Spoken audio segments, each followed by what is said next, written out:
The most twisted case you've ever heard. Documentary, bro. This case is getting mental, bro. Imagine 70 plus murder confessions. Bro, other people are Day's work, a young woman grows tired of waiting in Seattle's cold, unrelenting. After a long day's work, a young woman grows tired of waiting in Seattle's cold, unrelenting rain. She soon makes a decision she'll forever regret. One girl would soon become countless more as they fell victim to one of the most prolific serial killers in the history of the United States, the Green River Killer. As the murder spree raged on, the police became so desperate to catch the killer, they turned to none other than Ted Bundy for help. There are an infinite number of ways to explain how a man can come to the point where he destroys human life as this person has, killing because he wants to kill. The young woman waiting in the rain eventually made the decision to abandon her bus stop and attempt to flag down a ride home. Soon, a man offers her a lift, and consistent with the area and times, they agree on another transaction as well. I think the very first woman I dated on a Pacific highway, I picked her up and I choked her, but I didn't kill her. I think that was the very first one I choked and never killed her. Somehow, she survives the attack and narrowly escapes with her life. But so many who come after her won't be quite as lucky. It's the summer of 1982, and the Pacific Avenue South Strip, located near the Seattle-Tacoma International Airport, is alive with teenage girls and young women seeking paying dates. I was paying for sex. We agreed on sex. Sometimes I'd kill them, and sometimes I wouldn't. I had a lot of rage at that time, and that's why I killed these women. It's quite monumental because the missing juvenile problem is that nobody gives, especially nobody gives a darn about runaway juveniles. The street workers, all but forgotten, remain trapped in a vicious cycle, and the lifestyle is an exceptionally dangerous one. As you correctly pointed out, we're dealing with I noticed one thing, Chad. It's always the 1953s, the 19 whatever, the 90s. I've never heard a story of the 2000s. There are stories of the 2000s, but not like this. Imagine, bro, people be out here Jeffrey Dahmers and be you killing left and right for what? I don't know. Are you thirsty? I feel like other people thirst, bro. Like, come on, really? class of victims who are hard to trace and are hard to investigate, who disappear without being reported, whose movements are hard to trace, whose friends are difficult to run down. Then the work suddenly becomes even more perilous. First, one body is located. Within just a month,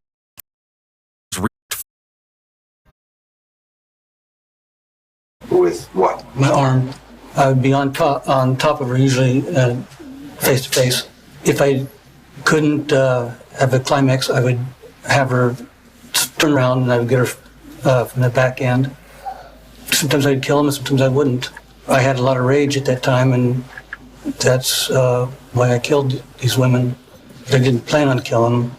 a couple of years pass, and the number of missing and murdered women climbs to well over 40.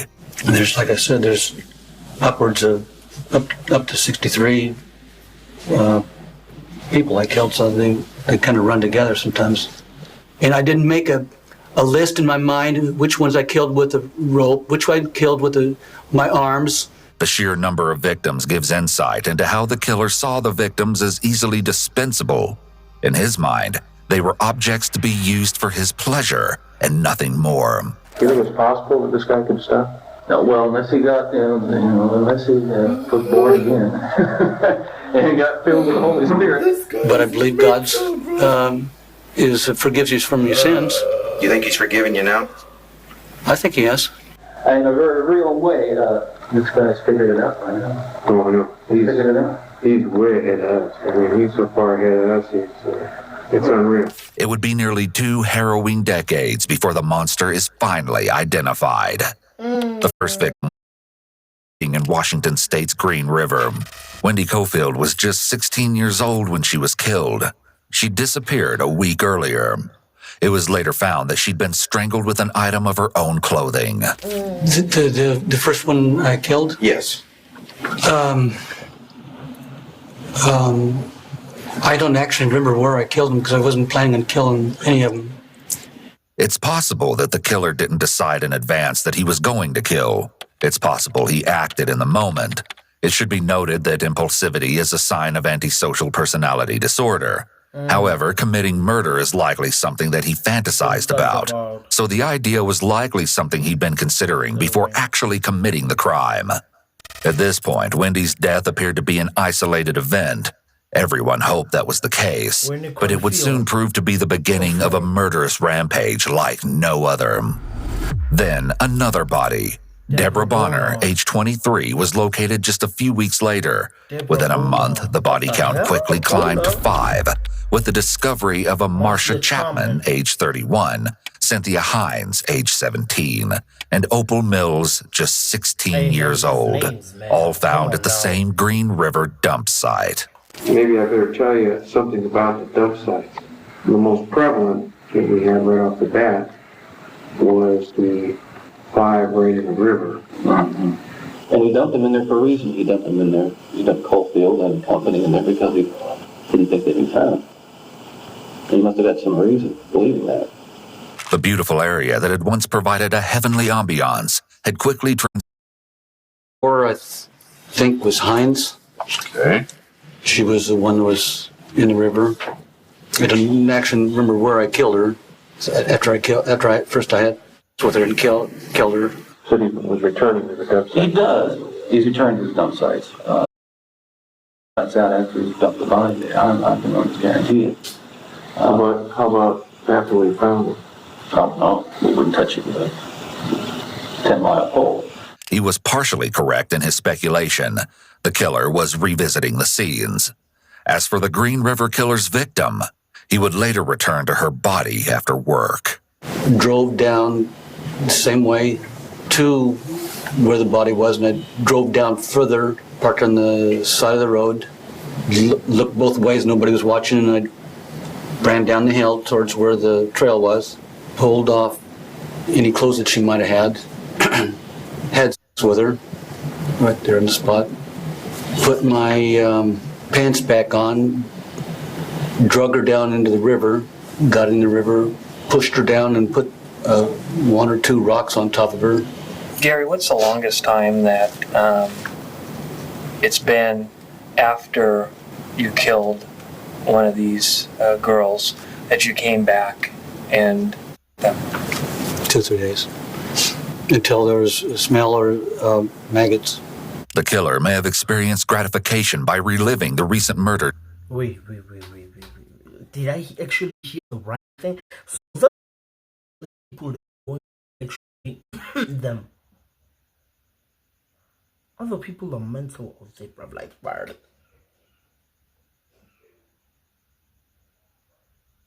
Nah. Man, During his deplorable act, known as necrophilia. Your arms were floating? Her arms were not flooring, but they were probably moving. Was she waving at you? I might just be getting that from the discovery. No, I don't. She wasn't waving at me. No, just waving with any kind of current coming by. So then you put Hines in the river? Put Hines in the river. Cynthia was the final victim discarded in the Green River, but she Lovern on September 25th, 1982. At just 17 years of age, Giselle could have had a bright future ahead of her. She was exceptionally intelligent and was on her way out of working the streets.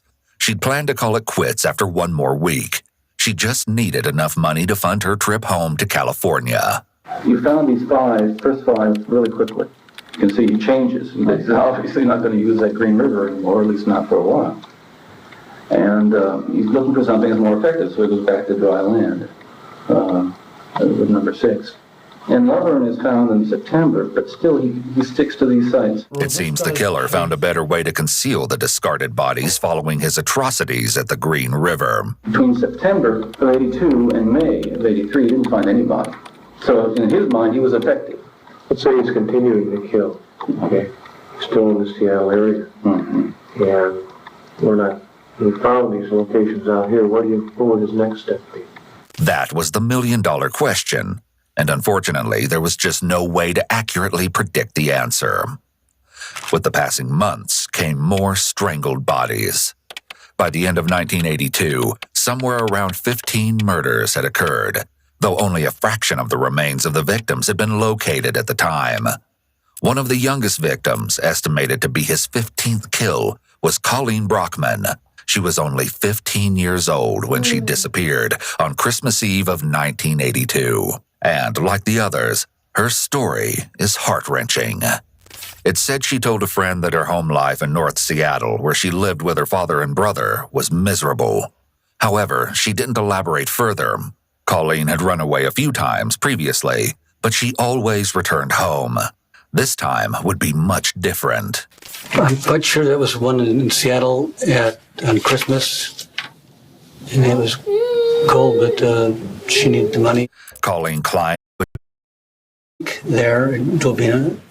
I walked her in some 20 feet, put her on the bank side towards the road. I don't think I went back ahead. I think I had all of her clothes, but I remember I walked her upstream. Walked her or drugged her? Drug her up. Feet first, I think it was feet first or hands first. I don't know, but it was upstream, uphill, next to the stream in the road. If her hands were over her head, I put her that way. If her feet were there, her hands behind her, and left her there. Describe her. Race, height, weight, age. She's, I'd say, 14 to 16, maybe at the most 18. Light color hair, the puffiness of her cheeks, the Baby fat. baby fat. But this photograph looks like this girl has something on her teeth. Does that look familiar? Some braces in. Colleen's remains weren't located until 18 months after her disappearance. Sadly, it was the braces on her teeth that helped identify the teenage girl. Oh, man. As the months rolled by and the bodies continued to accumulate, the girls and women working the streets lived in fear, always looking over their shoulders. The speculation on the part of law enforcement was endless.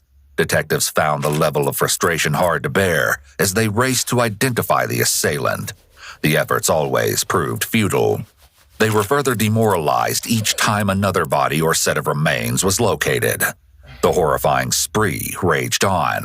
At its height in 1983, as many as 5 more women would disappear in as short as a month's time. It's estimated that the Green River Killer had already killed approximately 20 of his victims by April of 1983. All the while, law enforcement was absolutely baffled, with no idea on how to stop him, never mind uncover his identity. What do you think's motivating The desire to kill.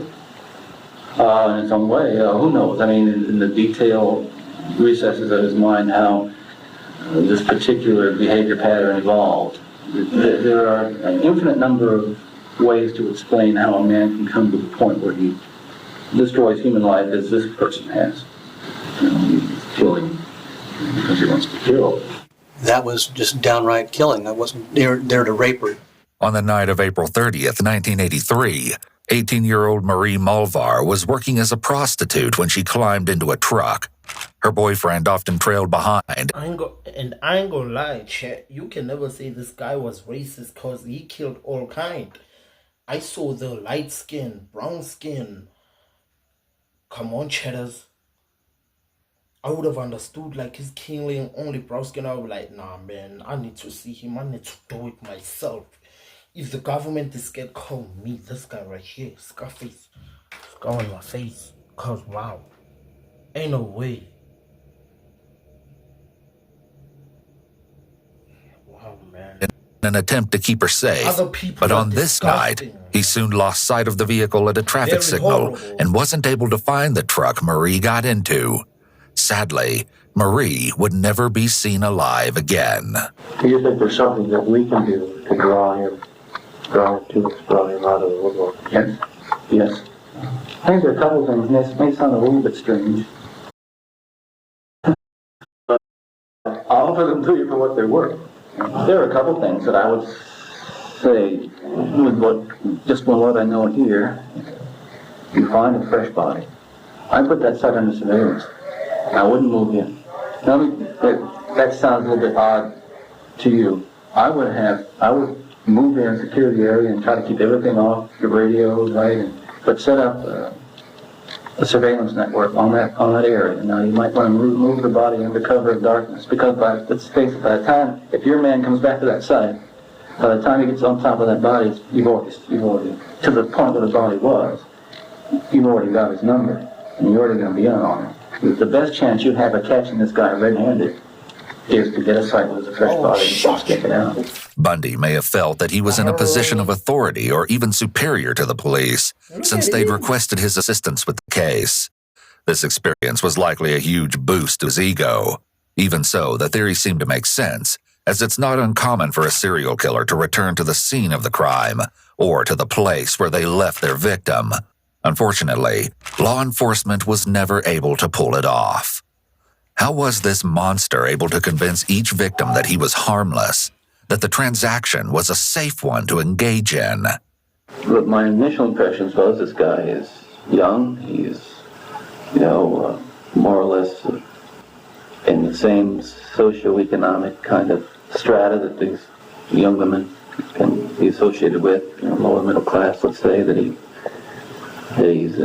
between 20 and 30, probably closer to 20. He's young, a low-paying job that restricts his movement. He doesn't have a lot of money, he can't move around. My gut reaction is these girls are being approached by somebody who really puts them at ease. It was true.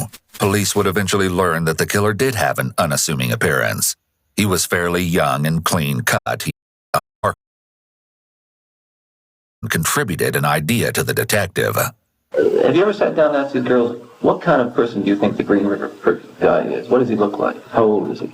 And I'll bet you the guy would turn out to be old, maybe wearing a business suit, or maybe, with maybe unshaven. But I bet you the last person they would expect to be the killer would be one of their own peers. Bundy was most likely spot on, relating to the street worker's assumption of the killer's appearance. Maybe it was the age-old case of a wolf in sheep's clothing. It was no surprise that Bundy was also quite intrigued by the killer's morbid work. In terms of when your victims disappeared, when they were found, where they were found. It's kind of fascinating watching some of this unfold. This guy is learning. He's trying to find the best way to dispose of his bodies he can think of. Though that Bundy and those close to the case overestimated the Green River Killer's abilities. Areas of vast wilderness were at his disposal after all, nearly in his own backyard. He took advantage of his surroundings, and it worked in his favor. And as the investigation continued, the killer tailored his methods as he saw fit. That's when I started burying them. And when I started taking them out where I wouldn't go back. You had an urge to go back and have As I went back, I did have an urge, but I didn't do it. The killer's attention to detail, however, was... What the fuck? You have the edge to go back and actually, bro, what the fuck? This guy was drinking something, man. What was happening, man, in the 80s, man? There's always something bad that's happened that time. They don't never tell you about anything good. I bet you were my mother. I'm blessed because I'm sneezing. Word. Questionable when he approached a teenage girl or woman.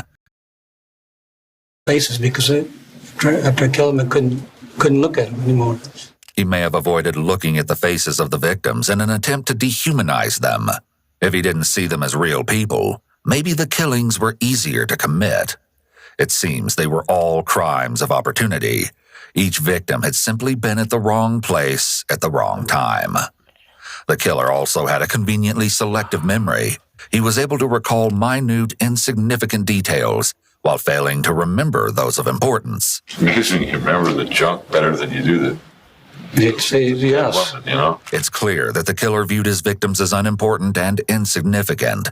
He didn't see them as people. The only thing he cared about was fulfilling his own desires. Through the course of interviews conducted over the killer's eventual arrest, detectives were finally able to get answers to some of the burning questions that had gone unanswered for so many years as they tried to make sense of how he remained at large for so long. When the crime scene tape was up, did you ever drive by or see the area where they recovered her?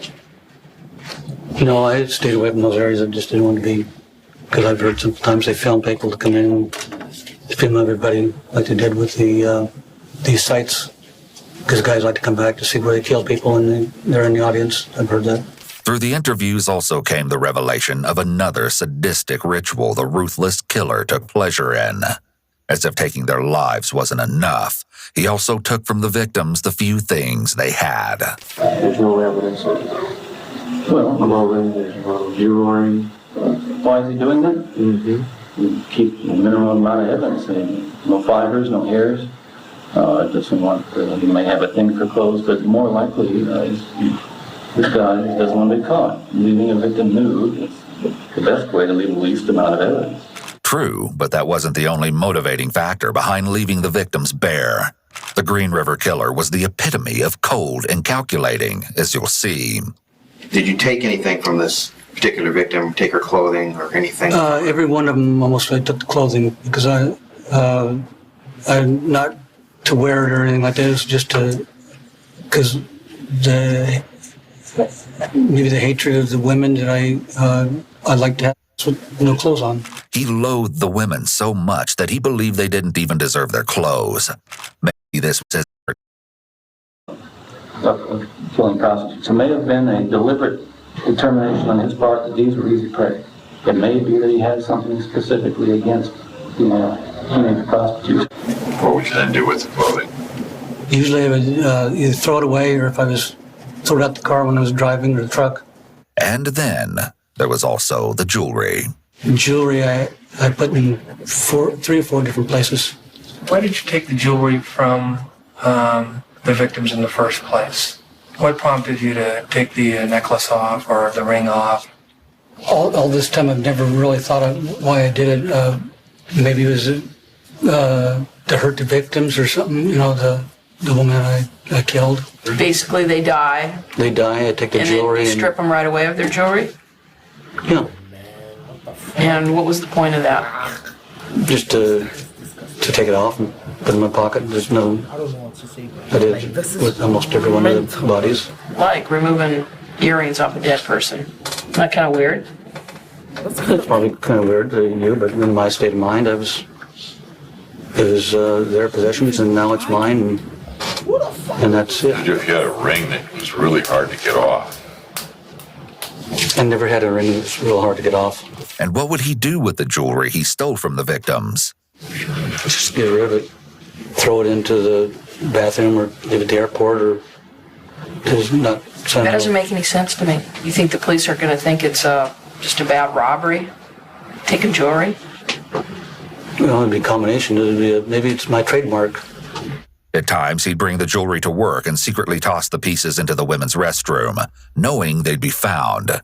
It likely thrilled him that there was a secret that only he was in on. He may have felt superior because he knew the truth, but no one else did. In actuality, it all came down to the fact that he didn't care who ended up with the jewelry. Why do you even go to the trouble of taking it to work? To the employees trying to give them away or leave the places? Even though they... Why wouldn't you just throw them out the window with the clothes? Because I wanted them to go to somebody that was not a harm. The killer's hatred toward his victims was so extreme, killing them still fell short of satisfying his sinister urges. In the years that followed 1983, the frequency of the killings had slowed considerably. Nearly 2 decades after the rampage began in 2001, everything caught up with the Green River Killer. The identity of the ruthless killer, one who had evaded police capture for so long, was shocking.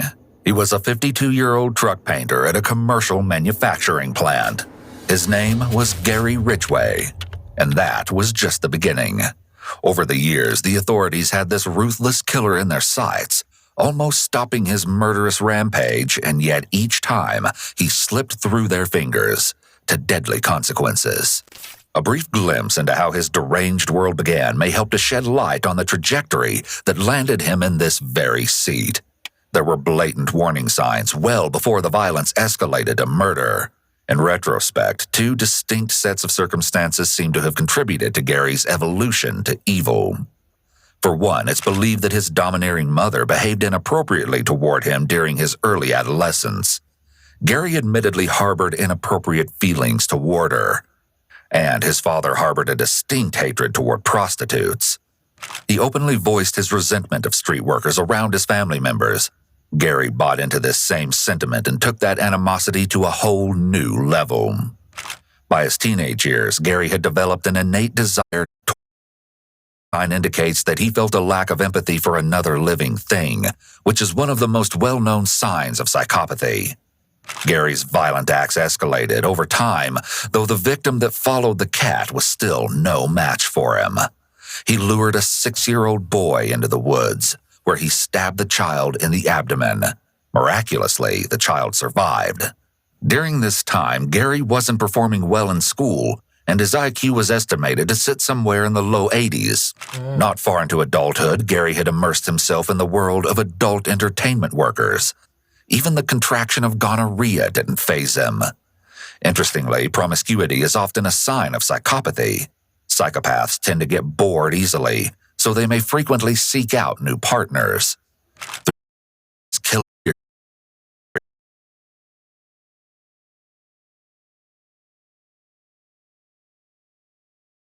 He was able to blend in, and though psychopaths do not experience feelings the same way that other people do, they are able to mimic emotions. This helps them manipulate those around them, and it's clear Gary did just that. When he's doing all this, he can't be conducting normal relationships with people. His whole life is upset. He might find it hard to hold a job, hard meeting relationships with other people. Yet Gary fooled everyone around him through all the many years of his killings. Protected for so long. That day, I went to work like normal. I don't know if it was overtime or not. About 9 o'clock, I was called into the office. I was brought into the office by the plant manager. Don't let his soft-spoken demeanor fool you. This coward agreed to provide information in order to avoid the very fate that his victims never had a say in. A death sentence. Well, Gary, what we tried to do based on content of the proffer and the agreement was what we'd like to start with is the bodies that are still out there. Every day that goes by, there's a chance that a house can be built on one. 10 to 14 bodies out there that we are unaware of, we have not found. So, possibly the most frustrating element of this case is the fact that Gary didn't go completely unnoticed over all those killing years. Encounters with law enforcement became commonplace. In actuality, it wasn't long before he'd landed himself at the top of the potential suspects list. Unfortunately, the evidence to build a case against him had not yet been uncovered, and he continually managed to evade charges. Consequently, more lives were lost. One of Gary's earliest run-ins with law enforcement came about after that catastrophic night that Marie Malvar climbed into his infamous truck, never to be seen again. Though her boyfriend lost track of the vehicle, he was able to locate a truck that closely resembled the one Marie had entered. What were you driving at the time? A 1975 Dodge pickup with Ronin primer. It will come as no surprise that the truck found by Marie's boyfriend happened to be parked in Gary's driveway. Melbar, it was pretty close to the house. It was only 5 miles away or so. When did the Des Moines detective come to your house? They came in relation to Marie Malvar? I was on strike then, and they came the next day or something. The next day? Yeah. And they walked right to the house and didn't look. Looked around and didn't see anything. By the time the detective arrived, Marie was long gone. Her remains would not be located until 20 years after her disappearance. Another documented encounter with law enforcement came in 1984. By this time, Gary had made it high on the list of potential suspects. They were privy to his frequent transactions with prostitutes. There was suspicion that he could be the very monster they were looking for, disguised in a mask of mediocrity. However, it came down to the fact that there just wasn't direct evidence to tie him to any of the murders. At least, not yet. He agreed to a polygraph, and the test was administered on May 7th. Upwards of 40 victims had fallen prey to Gary by this time. Approximately half of the deceased had been recovered. And somehow, he passed. No deception was detected. How could this be? Given that polygraphs are notoriously unreliable, however, perhaps Gary had simply figured out how to beat the system. But maybe the polygraph is too general. What'd you think? What were you doing? What was going through your mind? Excuse me, I don't know. I didn't, I just was going to take it and thought for sure pass it. You thought for sure you'd pass it? Yeah. No, this guy's And I didn't, I don't think what the questions weren't maybe precise enough to, I don't remember what questions were. He believed he'd pass for good reason. He'd already managed to get away with so many murders. He may have believed he was too smart to get caught. Not yet advanced enough to match saliva with other biological materials from the same individual. The sample was stored along with those obtained from victims until they could be tested without fear of losing the small amounts of evidence they'd managed to preserve over many years. Though few and far between, there were also stories of survival. A few women survived their brushes with death at the hands of the Green River Killer. Tell me a little bit about the one that got away. She was a black lady, little heavyset, 5'10", bigger than what I could handle. We walked back to the truck and I apologized to her, and she took her to where I needed to drop her off and dropped her off. She got her money, and she probably used to men beating her up or something, but she didn't turn me in, I don't think so. Sadly, Gary was likely right, considering the dangers in her line of work.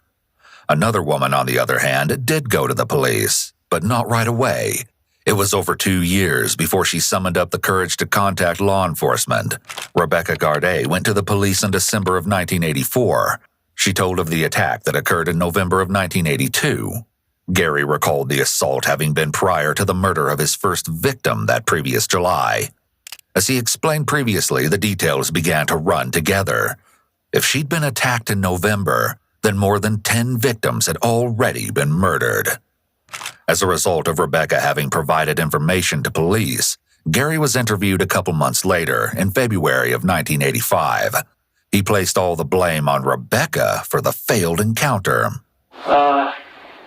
She bit me and I choked her. And I let her go. Say she bit you. What did you do then? I choked.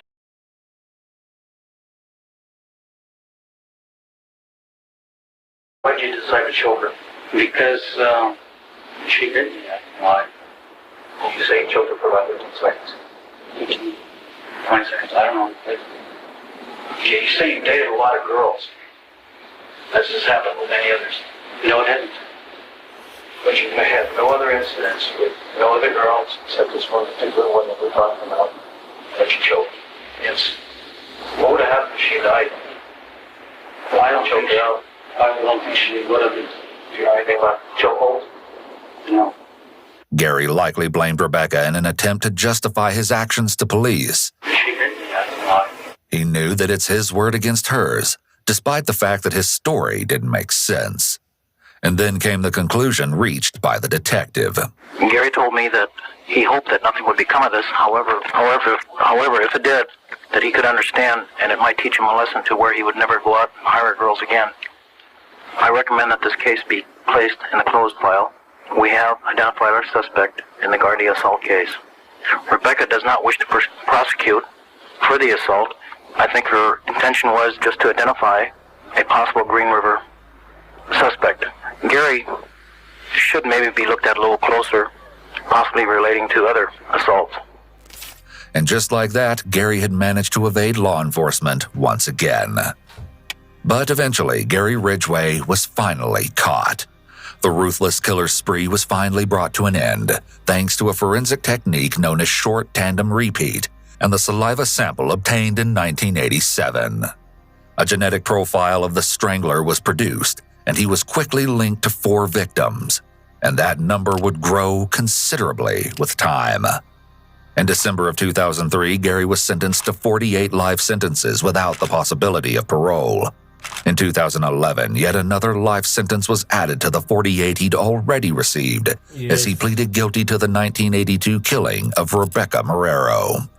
The actual count of vulnerable teenage girls and women who fell prey to Gary's diabolical undertaking has been projected at somewhere around 80 to 90 victims.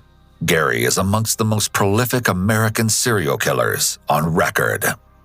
To this day, there are still sets of unidentified remains and families whose questions have yet to be answered. It's likely that more murders will be linked to Gary as he sits in his jail cell. Due to YouTube's monetization policies, we had to make a lot of cuts and heavily censor the content of this video. With an entire team behind the creation of each video and the cost of obtaining exclusive footage, we cannot afford to produce demonetized content. Therefore, if you would like to see the less censored version and even more exclusive content, you can do so by joining our Patreon. You will also be helping us continue to produce this.